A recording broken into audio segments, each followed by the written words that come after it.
welcome to the Monisha Take podcast with your host Monisha Sharma. And this is the show about poetry, positivity, philosophy, motivation, introspection, storytelling and everything in between. So every Tuesday यानी हर मंगलवार को हम होंगे आप सभी से रूबरू। तो चलिए आज के शो की शुरुआत करते हैं।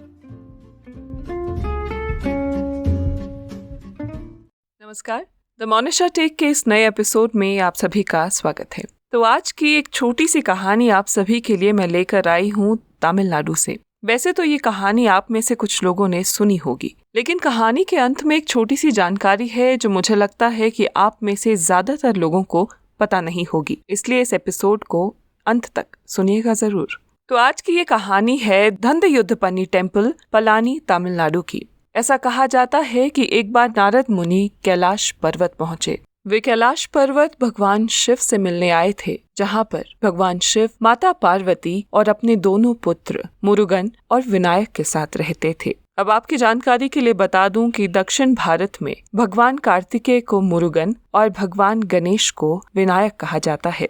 वैसे आपको ये भी बता दूं कि कार्तिकेय दक्षिण भारत के एक लोकप्रिय हिंदू देवता हैं और इनके अधिकतर भक्त तमिलनाडु में ही हैं। इनकी पूजा मुख्यतः भारत के दक्षिण राज्यों और विशेषकर तमिलनाडु में की जाती है। इसके अतिरिक्त विश्व में जहाँ जहाँ भी तमिल निवासी प्रवासी रहते हैं, जैसे कि श्रीलंका, मलेशिया, सिंगापुर आदि में भी वे पूजे जाते हैं। इनके 6 सबसे प्रसिद्ध मंदिर तमिलनाडु में ही स्थित हैं। तमिल इन्हें तमिल कड़वुल यानी कि तमिलों के देवता कहकर संबोधित करते हैं। ये भारत के तमिलनाडु राज्य के रक्षक देव भी हैं। तो मान्यता के अनुसार पहले केवल दक्षिण भारत में ही भगवान कार्तिकेय को पूजा जाता था और बाद में उत्तर भारत और अब तो देश के अलग अलग कोनों में भगवान कार्तिक की पूजा की जाती है। तो इस तरह चलते चलते नारद मुनि कैलाश पर्वत पहुँचे। कैलाश पर्वत पर भगवान शिव, माता पार्वती, मुरुगन और विनायक से मिलने पर नारद मुनि को एक शरारत सूझ गई। उन्होंने भगवान शिव के सामने एक पका हुआ रसीला आम पेश किया और साथ ही ये भी कह दिया कि प्रभु ये कोई आम फल नहीं है, यह ज्ञान और बुद्धि का फल है। ये देखते ही माता पार्वती ने कहा, लाओ नारद, ये फल मुझे दे दो। मैं इस फल को बराबर काट कर अपने दोनों पुत्रों के बीच बांट देती हूँ। लेकिन ये सुनते ही नारद मुनि ने माता पार्वती को ऐसा करने से रोक दिया। नारद ने माता पार्वती से कहा, नहीं माता, इस फल को 2 भाग में नहीं बांटा जा सकता। इस ज्ञान के फल को एक ही व्यक्ति को दिया जा सकता है। मैं जानता हूँ कि आप इस फल को अपने दोनों पुत्रों में बराबर बांटना चाहती हैं, मगर ऐसा संभव नहीं है। लेकिन आपकी इस उलझन का मेरे पास एक समाधान है। क्यों ना आपके दोनों पुत्रों के बीच एक प्रतियोगिता करवाई जाए और उस प्रतियोगिता में जो पुत्र जीता, ये फल उसका। ये सुन भगवान शिव ने कहा, नारद, मुझे आपका ये सुझाव पसंद है। तो ऐसा करते हैं कि दोनों पुत्रों के बीच एक दौड़ लगाई जाएगी, लेकिन ये कोई आम दौड़ नहीं होगी।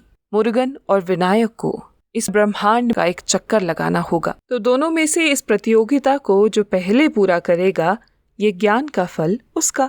ये सुनते ही मुरुगन झट से अपने वाहन यानी कि मोर पर चढ़कर ब्रह्मांड का चक्कर लगाने निकल पड़े। मुरुगन तो चले गए, लेकिन विनायक अभी भी उसी स्थान पर बैठे थे। कुछ देर बाद वे उठे, अपने माता पिता का एक चक्कर लगाया, उनके पांव छूकर आशीर्वाद लिया और बैठ गए।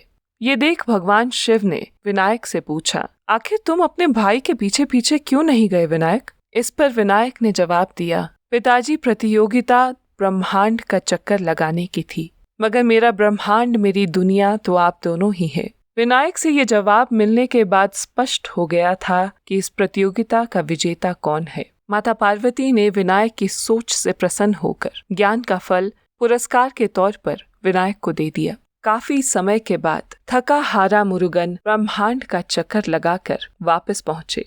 वापस आने पर उन्हें पता चला कि किस तरह से विनायक ने ये प्रतियोगिता जीत ली थी। ये देख मुरुगन ने क्रोध में कैलाश पर्वत छोड़ दिया और एक और पर्वत की चोटी पर अपने सभी आभूषण और कीमती वस्त्र त्याग कर एक लंगोट पहन ली और एक भिक्षुक की भांति हाथ में डंडा लिए तपस्या करने लगे।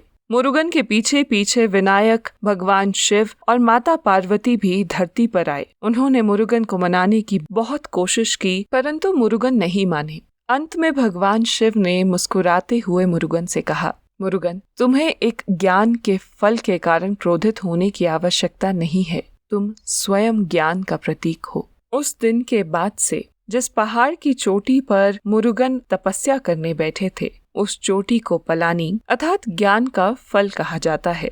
भगवान कार्तिकेय यानी मुरुगन को पहाड़ी आदिवासियों का भगवान भी कहा जाता है और आज भी पलानी पर्वत पर भिक्षु रूपी मुरुगन की धंध युद्धपन्नी देवता के नाम से पूजा की जाती है।